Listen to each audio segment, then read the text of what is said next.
Hello, everybody, and welcome into another episode of Speedway Soccer. We are on the Broadway Sports Media Network. I am Davey Shepard. I'm joined tonight by Andy Simmons, Lucas Panzica, and I think Jonathan Slape's supposed to be there, but I got a black screen on Jonathan Slape. So. Yeah, I'm here. Okay, he's here. I just can't see him, so no big deal one way or the other. I can see him, but he's frozen. Okay, there you go. It's 6 one way, half a dozen the other to me. Guys, good to be back with you. Listen, I first let's touch on this. We're just graced by Lucas Panzica tonight. Just now of Buck Rising's radio show fame, Lucas Panzica, big time producer on the Zone, and he found his way back to us little people here. So we're grateful for that, Lucas. Thanks for being here, brother. I appreciate it, guys. I appreciate it. You can't be doing these intros every time we do this. Lucas, listen. Real quick, you talked a little bit about it on the radio today. Champions League, not CONCACAF Champions League. We'll get there shortly. Champions League. What about that PSG Bayern match? Was that the match of the quarterfinal round so far? Oh, easily. And I feel foolish for switching it over when Christian Pulisic came in for Chelsea just because I wanted to watch him. And you know, I ended up watching about 20 or so minutes in the second half of Chelsea. Pretty good 30 minutes for Pulisic, though, to be fair. It was. He hit the bar, too, on a nice effort that I wanted to go in so bad. But in a nice little – and Chelsea, after a bit of a rough start in the first half, settled into the match pretty well and took home a very good result. But man, just – To see Neymar back, I feel like I haven't watched Neymar play soccer since last Champions League wrapped up. Right. So that was end to end. It was a blast. I think the second leg is going to be just as fun. I can't wait. Yeah, definitely match of the quarterfinals. No, I agree completely. And the last thing I'll say about today is Pulisic gets 17 touches in 25 minutes. Warner had 14 touches in 65 minutes. Yet one player continually starts and one doesn't. That's it. We'll move along from that. That wasn't even scheduled, so we're done with that for now. Another Eurovision next week, Lucas. We'll recap after Champions League quarterfinals end. Yeah, let's do it. We'll do that next week. And listen, you mentioned the thing with Buck on the Zone. It's been fun, but you bet I'm going to be force feeding some soccer, whether he likes it or not, down the stretch. We need it, absolutely. Especially in the summer. We should redo the groups for Eurovision, make it a Champions League group and a Europa League group. That's a good call, actually. Let Ben and Will talk Europa. Yeah, because I'm out of that now. So we're only paying attention to the important competitions in Europe, guys. Yeah, the ones that are on Thursday. So the purpose of this podcast tonight was not to talk any European soccer, but I got us off to a swimming start there. So listen, let's get back to Nashville Soccer Club. Preseason coming to a conclusion this Saturday against Birmingham Legion FC. But a little bit to recap, not as much to recap as we would have hoped, or I'm sure Mike Jacobs or Gary Smith would have hoped. Nashville SC leaves Bradenton, Florida with 2 victories, one over I guess Louisville gets that was here in Nashville, right? Was it literally only one game they played in Bradenton? And I'm missing that up? No, it was just the one game. Yeah, just the one. Okay, so they go all the way to Bradenton for 2 weeks. I'm sure they got some nice training in the Florida weather, which was probably good. Cam Akers is the man. That's you, Andy. I was confused. I thought that was a question there. Sorry about that. False alarm, guys. Broadcast is not showing up on Twitter. Okay. So 1-0 victory over Tampa Bay Rowdies. That was the one result in Bradenton. And guys, of all these matches, we haven't been able to see it. Elliot Panico gets to start. 1-0 shutout victory for him. So you got to credit him there. Anytime a goalie gets a clean sheet, you're going to go out of your way to make note of it. I want to talk about the storylines that we thought we would see playing out over the preseason because we haven't been able to watch the games. And I've mentioned that on Twitter over and over and over again. I just cannot wrap my head around the restriction to access that we've seen, but we've seen it. So it is what it is. Yeah. And we're making do with the best we can. Go ahead, Slate. Yeah, I was just gonna say, like, not only had the restriction of access, like as far as us not even being able to watch it, but I'm just gonna be honest, the press conference after the Tampa Bay game, we get absolutely no information. So it's really hard to talk about that game, especially when it was filled with trialists as well, an unsigned player. So not a whole lot of information that we can really talk about, especially the storylines we thought we would see. Which means all of our preseason conversations are going to be purely speculative, right? Based on what we've seen from last season, what we might have seen in international play from some guys like Leal and Godoy. So we work with what we have. Yeah, and we go with what we have, and what we have is storylines of results, and we also know who made appearances in what position, so somewhat limited information. But I think the biggest storyline, and I wrote about this in the post-game piece, the recap after the Tampa Bay match, is we haven't seen Daniel Rios or Yonder Cadiz in the center forward position at all so far through the preseason. CJ Sapong we've seen in very, very limited minutes. I think he played 1 30-minute period against Louisville. And with that being said, listen, that is where we came into the preseason thinking, okay, this is the battle. We've got this guy who we're going to spend over £1 million in come June, or we've got this guy who we signed 2 years ago before USL for an MLS contract. Who's really going to grab a hold of this thing? And are we actually going to need to pull the trigger on Yonder Cadiz? And so far, with 1 preseason match remaining, we have not seen either of them with a minute. I don't have concern necessarily because of injury or anything like that. But what I do have concern about is just fluidity with the team and getting out of the blocks running. Mike Jacobs set the bar, right? He said the last month of last season is where we're going to start this season out, chance creation-wise. Is that realistic slate to expect coming into a season with those guys having such limited minutes in against other opposition? Yeah, I mean, it's just really hard to see what, I think one of the things we were concerned about last year with Cadiz was that he didn't have a whole lot of preseason time, right? And it had been such a large gap. And I think now we thought he was going to have a full preseason. And now we're sitting at a point where he's not going to be able to hit the ground running because he's going to spend, I feel like, a decent amount of time getting up to match fitness. Maybe that changes this weekend against Birmingham. But I mean, we're at this point, we're 10 days out from a opening match against a team that has, like, Cincinnati's gotten a lot of preseason reps. So it may be Sapong that we end up seeing start the season, who was the third guy that we didn't even consider. Yeah, no, I'm just interested to see. My gut still is Yonder Cadiz just starts, right? Gary has said multiple times that he believes that he's held guys out for load maintenance because they've been doing so much work on the practice pitch. Obviously, we have not got an injury report. I'm assuming the first injury report will come out Thursday of next week, so a week from tomorrow. So we'll have a better idea then. And we'll let you guys know in a little bit what our recording plans are for next week shortly. But look, I think if you're the fan at home, and Lucas, you tell me, those are the big names on the roster, right? Yonder Cadiz is one of the DPs on this team. Don't you want to see that guy getting minutes and have an idea what kind of form he is coming into the season?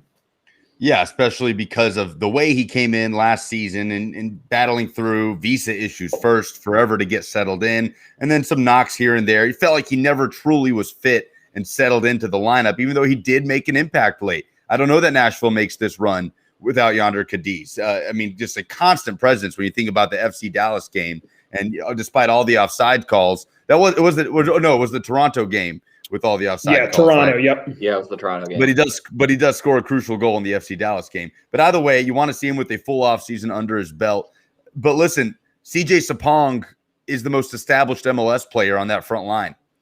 So I think he has to be a factor. When you look at that number 9 role, I don't know that he's starting on day one, but between Yonder Cadiz, Daniel Rios, and CJ Sapong, there has to be a goal-scoring option somewhere in the mix, right? I mean, we haven't talked about Baji or any of the other bench guys, but between those three right there has to be goals coming from them on a somewhat consistent basis. Yeah, and I think the other thing is so much of the storyline coming out of the season was, wow, this team gets to the conference semifinal, and they never had all 3 DPs play together at the same time. And like a lot of the hope going into this season is, hey, we're going to have these guys playing at the same time. So far, we've yet to see that. Now, Randall Leal missed due to international travel for Costa Rica. We'll touch on that shortly. But right now, of the guys who were there, we saw Hani Mukhtar, who is off to a great start. We shouldn't go much further than that without mentioning him.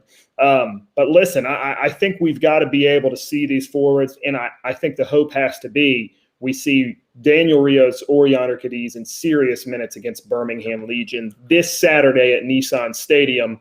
Another match where we're not going to be able to see it in person. It's going to be behind closed doors again. So that's a little bit frustrating for us, for you guys at home. That being said, we're going to try to cover it as best we can and get the stories to you leading up to opening day against SC Cincinnati on April 17th. Guys, let's talk about it a little bit of the other picture.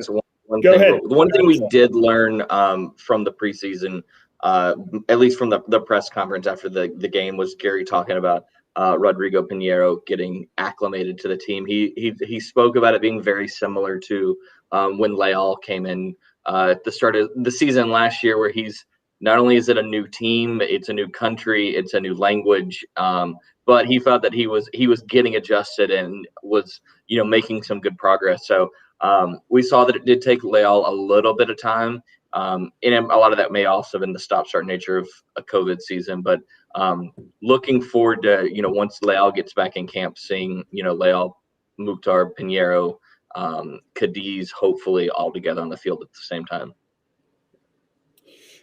Defensively, the teams looked much like we expected it to look, right? Very similar. The three who are there have played the majority of the minutes together. That's Zimmerman, Romney, and Lovitz. And then Alistair Johnson on international duty, which, again, we'll touch on just in a second. Anything that you've seen on the back line, Lucas or Slape, that you expect to change or things that were noticeable? If I'd say anything, I think it's Eric Miller just seems to be firmly still that next choice right back, which, I don't know. I think based on his performances last year, I thought Andy Baba did the job just as well. I know he had a tough start to the year, so it just interested me that he got that second start against Tampa Bay Rowdies. Yeah, I think also the thing we're going to have to keep in mind is Andy Baba is probably going to have to play a lot more center back this year with the international competitions on the docket. I think you're going to see Walker Zimmerman, who's going to miss some time, whether it be Gold Cup or missing time with the Nations League. So I think probably the idea that Gary's seeing is that Anibaba is going to be more of a center back option rather than a fullback option. And I guess one of the things I would want to see and look forward to seeing too is Nick Hines, who they brought over from Seattle, who's another homegrown player that didn't get was in the academy, didn't get a chance to break in, and looks to be potentially the backup left back option behind Lovitz. Yeah, he got some minutes just the other day, so that's definitely interesting. Sorry, go ahead, Lucas. Well, that's just going to be an interesting line that Gary Smith is going to have to toe craftily, right? Are you guys still there? You're still there, bro. You're just getting close up. We got to clip this out. You guys just left the screen. I'm just looking at myself. I'll start over. That's got to be it's going to be an interesting line for Gary Smith to toe. He's going to have to do it in a very crafty manner of ensuring the drop off is not significant when the MLS Defender of the Year is out with the U.S. men's national team, right? There has to be a plan for that moving forward, when that is obviously the clear-cut strength of this team right now is the solidity in the back. How do they ensure that does not take a big step down when the heart of that back line is out for maybe an extended period of time? Well, I guess what I would offer is a counter question there. Do you guys actually think we're going to lose guys in serious minutes across the back line? Because to me, I think it's pretty clear cut that Walker Zimmerman is not anywhere in the picture for Greg Berhalter and the senior team. I don't even think he's a bench player there. So do you think, I know we've got multiple competitions, but with losing the Gold Cup, with losing the Olympics, you still expect to lose Walker or Romney both for periods of the summer?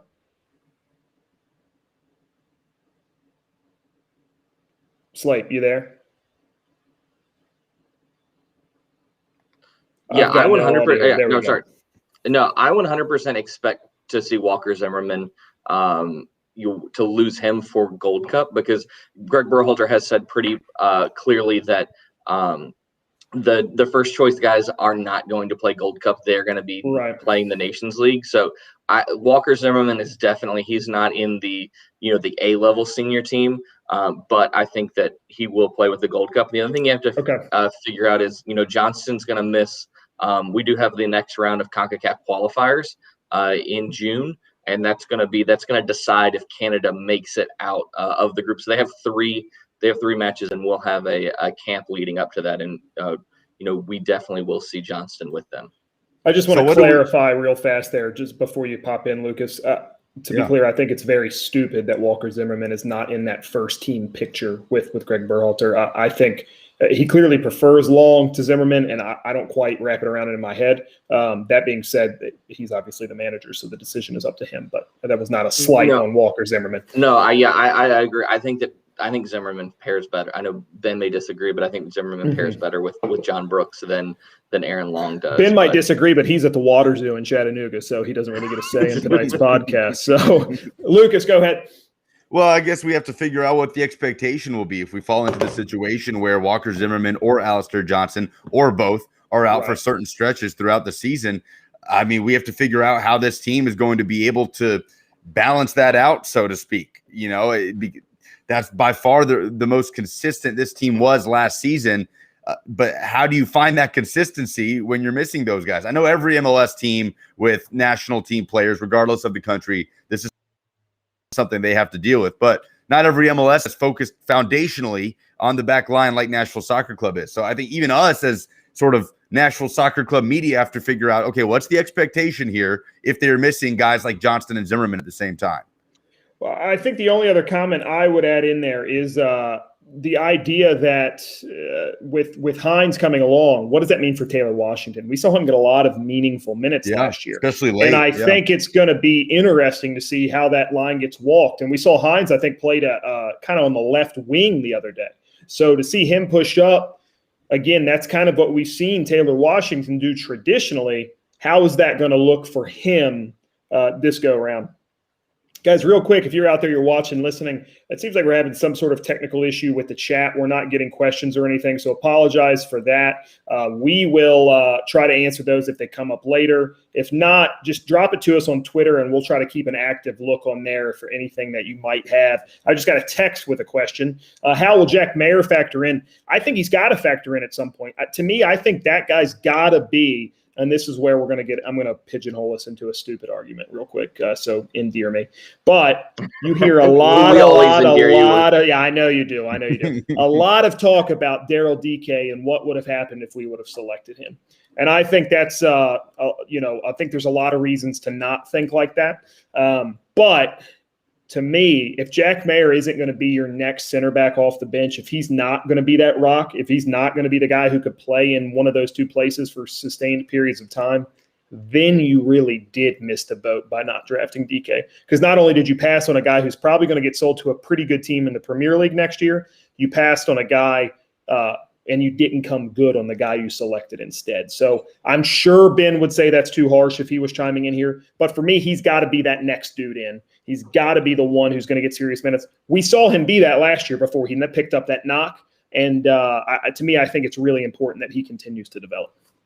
Yeah, I mean, I'm not gonna argue with anything there. I would agree. I also stand by the fact that Daryl DK wouldn't be the player he is if he would have went to any other team. But that's another discussion, another argument for another day.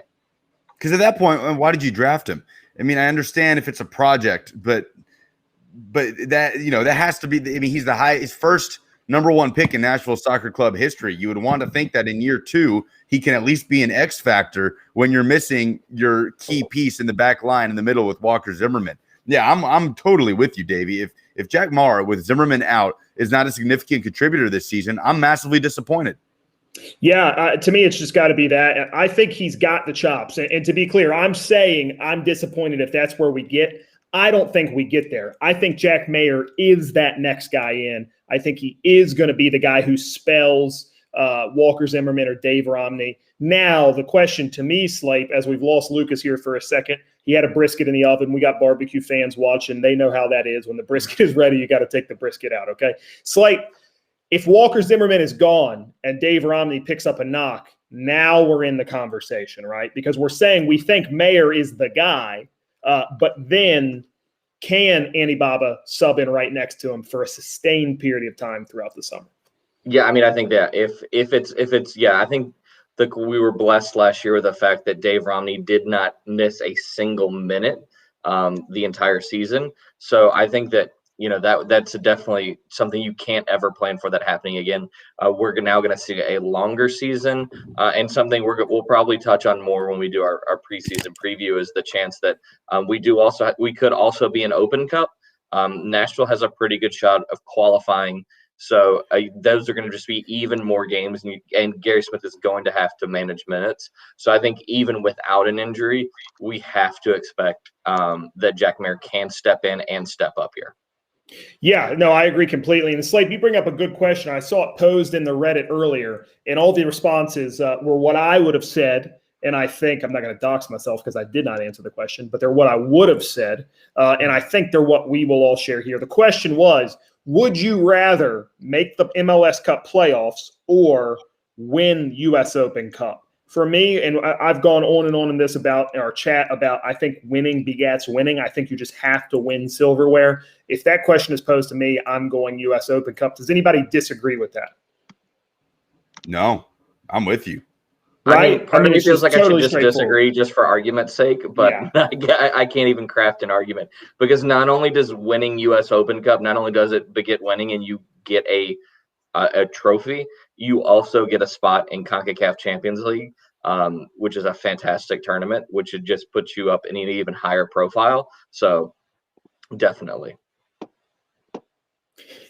We get a Titans question. Lucas, I got another guy to field this one, which I like. Ashton Hill says on Facebook, hey, guys, this isn't anything to do with Nashville soccer, but was it a good idea to trade Adoree Jackson? My understanding is that he was not traded, correct? He was cut? Yes, he was cut. Yeah, right. And the Giants picked him up and paid him insane money. And if you look at the contract that he was paid, Ashton, yes, it was a good idea to cut him because you're not getting that level of production from him. You're just kicking the can down the road for another year. And maybe I'll get on one of these Broadway sports media roundtables at some point in time and voice my displeasure with some of the early selections in the draft from John Robinson. I don't think you can go 1 for 6 on first-round picks in the draft. I think it's got to be better than that. But we'll get back to soccer, put a pin in that conversation for now. Guys, so few players on international duty over the last few weeks. Probably nobody's shown any better than Alistair Johnston, right, Andy? The weatherman. We were all excited when the weatherman scored his goal. None more so than you, probably, Davey. I was fired up for the guy. I mean, it's good to see him get some. I believe that was his first cap too, right? This is his first opportunity. He got his first cap the game before, and then he got his first start and his first goal in the same game. Yeah, but regardless, though, it's nice to see some international recognition like that on the international level for a guy who's frankly deserved it. I mean, he's worked his way up and I mean, we were all raving about him in the preseason. We were saying, why is this guy not getting any opportunity right now? Right. And as soon as he gets in there, he defends well. He puts in fantastic balls from the flank. So I think it's very well. It's well recognized. And I think he's got a big season ahead of him, I think. Yeah, and I think, a lot of people will look at that game and say, oh, they beat the Cayman Islands 11-0, and there wasn't a ton riding on that game. But, Canada is in a group. They're tied top of the group with Suriname in CONCACAF qualifying. That they have. It's going to come down to goal difference, and it's going to come down to their last match against Suriname. I, for one, always want to see Canada and would love to see Canada get better and make the octagonal. So not only is it good for just soccer in the region, but it'll be good for Alistair Johnston because that Canadian team is really young and has a lot of potential. So we could see this see him continue to get a lot of minutes on the international stage.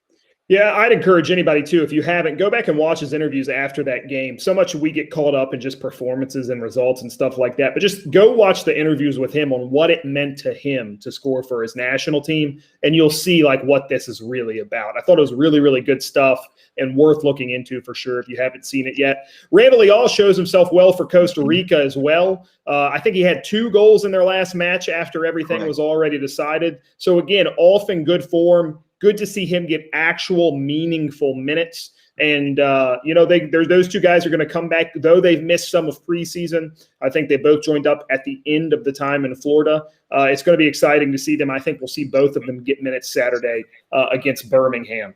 Go ahead, Andy. I was going to say the most important thing that came out of that is not only that they got quality minutes, but they also didn't get hurt as well, too. I think that's very, very it's a very possible potential. Anytime you go on international duty like that for something bad to go happen, which I know it can happen for anybody as well, too. But I think that them going out there getting quality minutes and not picking up a knock as well, too, is very positive for this team heading into the season.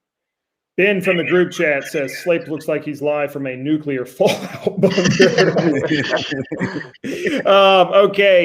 Players abroad, we've got that upcoming match against Birmingham. I think we've already touched on this, guys.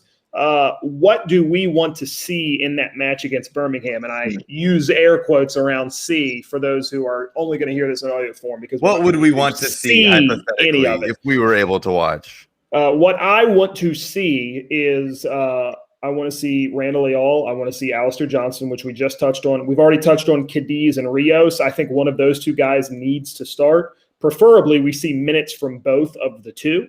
And I want to see, just close to a first-strength lineup. To me, right now, that is a front three of Leal on the left, Cadiz in the middle, and then Moyle on the right, with Hani Mukhtar tucked in behind them. I don't know if that's the group we're going to see right away because Leal and Johnston and some of those guys are just coming back. But knowing Gary Smith and having seen him for the few years we have, my gut is that Alistair Johnston will slot right back into the starting 11, but Randall Leal will not. And we'll see Handwala Bwana on the left with Alex Moyle on the right. Anybody else have any thoughts there? No, I think actually, Gary even said that he expected Johnson to play this weekend after the Tampa Bay, call. And I think that we could even see Taylor Washington get a chance out wide and see what he can provide, because we did see Gary liked that at points. I wouldn't be surprised to see some kind of maybe two different formations at other points. We know that Gary loves his 4-2-3-1, but has at points tinkered with a 3-back set. But I think it's got to be as first choice of a lineup as you can, with it being 7 days out from the start of the season. Andy, Lucas, any thoughts? I want to see the Young Bucks. I want to see Luke Hankinson. I want to see Jack Maher. I want to see those guys get some action in there, because like you guys said, if Jack's going to be the second choice center back behind Walker and Dave Romney, I want to get him some important minutes. Everyone's also been raving about Luke as well, too. I think there's potential for him to have a big season as well, get some minutes in there and for him to develop. So I'd like to see those two guys and see what they can contribute whenever they get some opportunity against Birmingham. I have a question, though, Andy.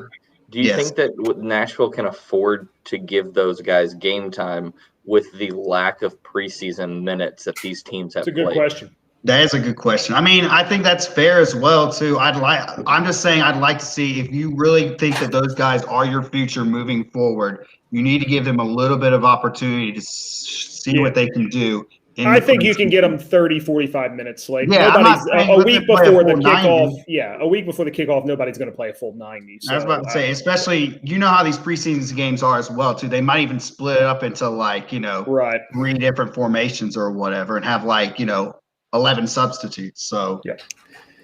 This is a fun game we're playing, isn't it? What would we want to see hypothetically if we were able to watch this game? I want to see Rodrigo Pinheiro. I want to figure out, or at least learn more about, if Nashville has a dynamic attacking option that maybe could slide into a starting role as a winger. I love Alex Moyle, man. I think he's one of the hardest working guys in MLS, at least in the Eastern Conference. I love sort of the attitude he brings to this team and the things he does off the ball. But I want dynamic, down that right wing. I want a Leal, but just let's say hypotheticals, Leal, Cadiz, Pinheiro, that are going to be a threat from either side of the field, where, with pace and flair. And I want to see what he will bring and how quickly he will bring it as the next, really the biggest signing Nashville has made since last year.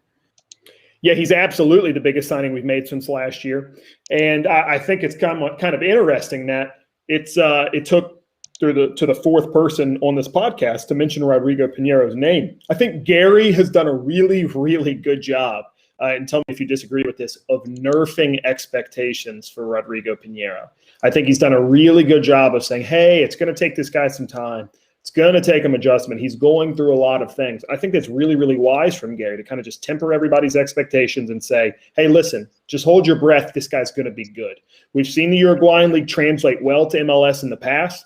I think that's going to be the case with this guy as well. I can't say I've seen it with my own eyes. I would have liked to have been in Florida. I had plans to be in Florida, but we weren't able to go this year. That being said, we'll get to see him here in a few days.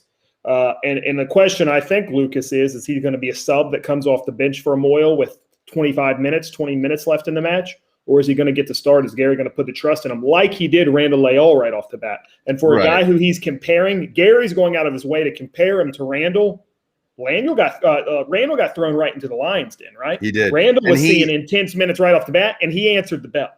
He did, but I don't know that we saw the consistency we wanted to see from Randall as a consistent threat until late in the season into the playoffs. By the time we hit the playoffs, Randall Leal was just fun to watch, a constant threat. And a guy who I think my question, though, is, Lucas, how much longer does it take Randall Leal to get to where he got if he didn't just get thrown into the fire? Exactly, which is the same question with Rodrigo Pinero, because it is a similar process that he's going through as Leal did. I don't know how similar Uruguayan League is to the Costa Rican Now, League. I will say this. Do you think Randall Leal would have gotten that same kind of thrown into the fire treatment if Alex Moyle would have been in the lineup to start the season?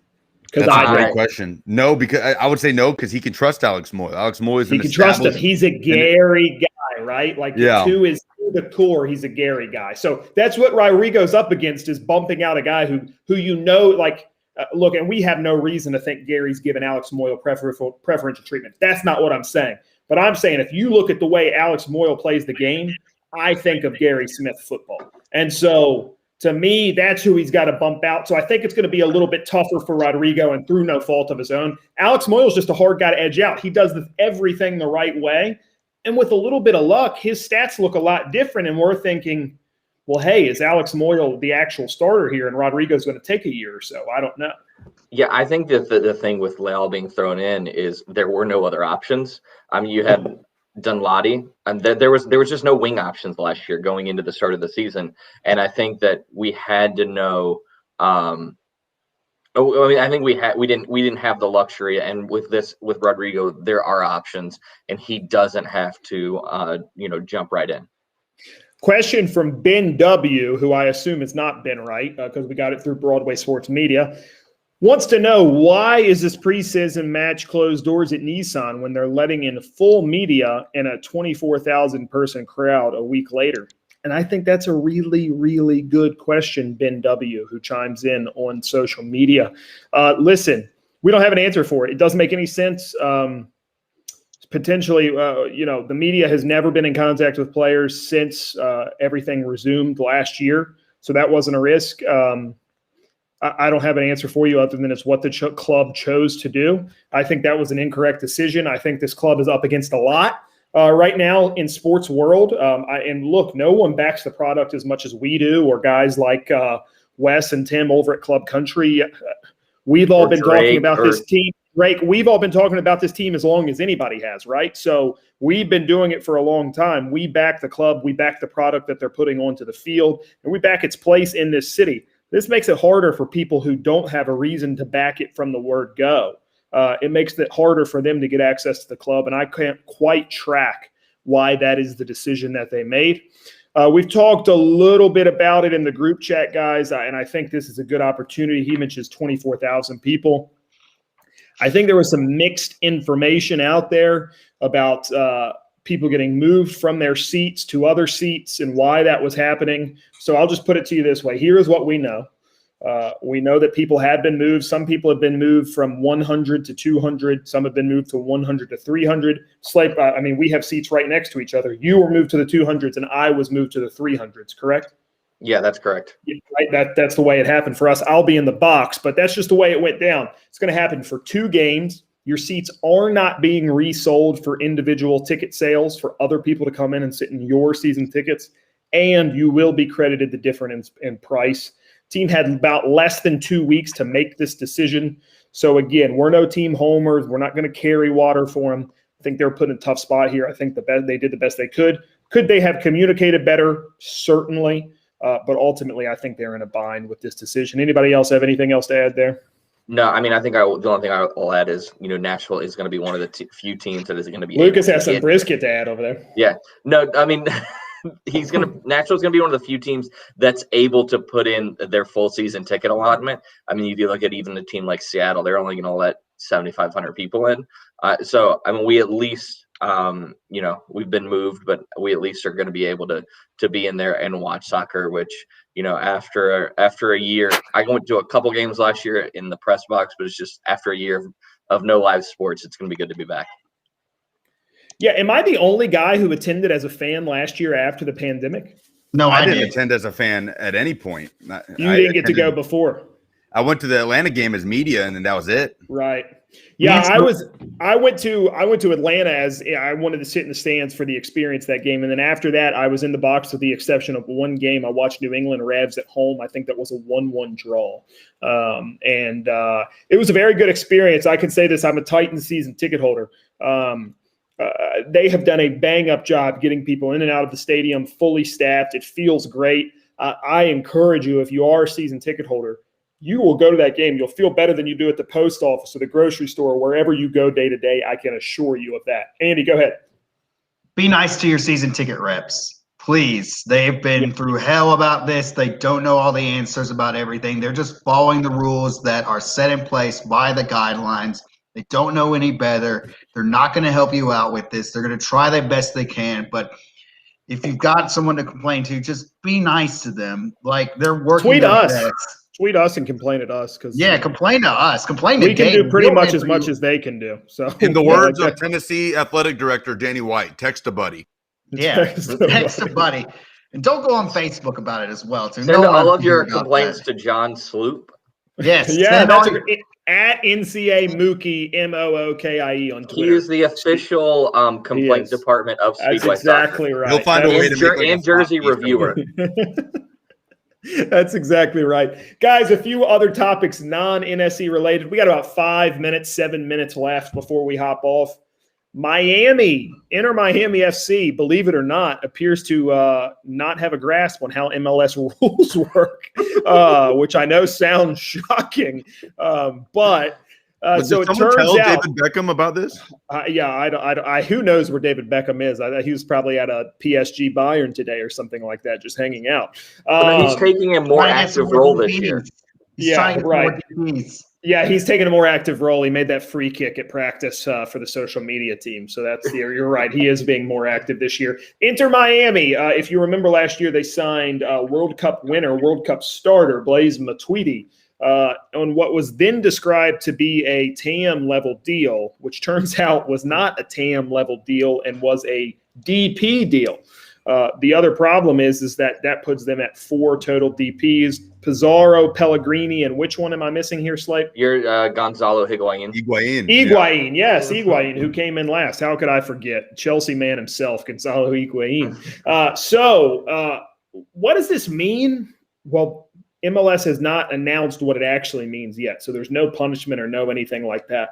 But what's been made clear is that they have to figure out a way to solve this. And to me, it seems like the straight or forward options that have been put forward, and Slate, tell me if I'm wrong, is either buying Pellegrini down or finding a trade partner for him, correct? Well, there is another option. So this year they did launch the new U22 initiative, which allows teams to spend an unlimited amount in transfer fees for players under the age of 22. And able to pay them up to $619,000, which is the maximum budget. Pellegrini, using that Athletic article today, Pellegrini made way more than $612,000. Yeah, so that's a problem. Is that it seems and he's not 22, right? Well, no, he's 21 right now. Oh, yeah, Pellegrini's 21. So if he was able to get bought down and get under that cap, it could be a situation. We've seen this before. They have until I think Thursday is roster compliance day. Not to say that they would do this, but the Galaxy just had to cut Giovanni Dos Santos a couple years ago. Like just cut him loose and let him walk. I think it'll be a situation where they will either massage the rules a little bit, which we've seen MLS do time and time again, or does Pellegrini go on loan somewhere? I mean, that's really the only other option. Well, here's the thing, though. If you're another team in MLS, why do you give Inter Miami the out, right? Well, if you're why a team would you ever let them do that? Well, if you're a team like Houston, like let's say, let's use the Houston Dynamo as an option who doesn't play Miami because this schedule this year is, you only play, I think we play a Western team twice. Houston isn't never going to spend the money on a guy like Pellegrini. And if you can get, a year's worth of service out of someone like him, that may make, I mean, I know that what you're saying is it's giving Miami an out, but we got to also remember this is a single entity league. So I could see a team like that, who maybe wouldn't necessarily spend the money on a player like that, chomping at the bit to get a guy, even for a year of Pellegrini's quality. Any idea, Slape, how many teams are rolling without 3 DPs currently? You have Colorado doesn't have 3, Houston doesn't have 3, RSL doesn't have 3. I don't think we have 3 real DPs in Philadelphia. There's a decent number of teams. Red Bulls also don't have 3 DPs. Philadelphia working on that Frankie Amaya trade. He wouldn't come in as a DP, would he? No, he wouldn't. But getting caught up in the tampering charges or tapping up charges. Yeah, exactly right. Which I'm very curious how you level tapping up charges to in a single entity league. Like how does that how does that work out? Because the league owns the contracts, not the players or not the individual teams. So that's an interesting situation.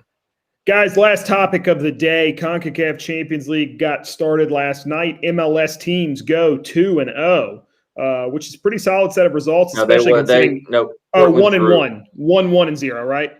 Yeah. Yeah, 1-1-0, but undefeated on the day. Sorry, you're totally right. But the big one I would say is Guzan gets sent off, and Atlanta United still able to come away with a 1-0 win. Really good performance out of Atlanta United, a team who a lot of people have high expectations for this year with Josef Martinez back in the lineup after his injury suffered, of course, at Nissan Stadium in the opener last year. And it appears, guys, that CONCACAF Champions League is back to its normal craziness. Have you seen this on Twitter, this yellow card that was just issued like 10 minutes ago? My God, this tournament. I think the other thing with it for Atlanta is Al-Halaluense is the fact that they haven't lost a game since November. And they're a team, they're top of the Costa Rican league, who are in incredible form right now. And the fact that they lost down a man, up a man on Atlanta to a guy that they had to put in a high school senior at goalkeeper. I think that it's a huge result for Atlanta, but then Philadelphia getting a result earlier today, and I actually expect Toronto to get absolutely worked this evening. Guys, any other thoughts here on CONCACAF Champions League before we put a button in it today? Mickey Mouse card is hilarious. I'm going to retweet that right now. Ben Wright already retweeted it, but I just threw one up myself, so check it out at Davey T. Shep if you get the chance. Guys, real quick, let's break it down what we've got coming up next week. Lucas, I know you guys are going to touch a little bit on soccer on air on 104.5 The Zone. Can you drop that knowledge yet, or do we need to wait? Yeah, no, we're looking like we're going to have Mike Jacobs. Try to get a player for the Friday before the game. Our show happens during training, so looking like Mike Jacobs will be able to join us next Friday before the FC Cincinnati game. So looking forward to that chat.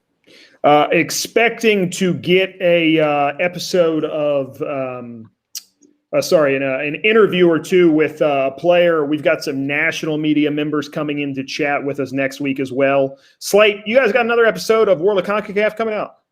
We just dropped our most recent episode breaking down all of the World Cup qualifying and previewing Champions League. We'll have another one end of next week after the first round of Champions League.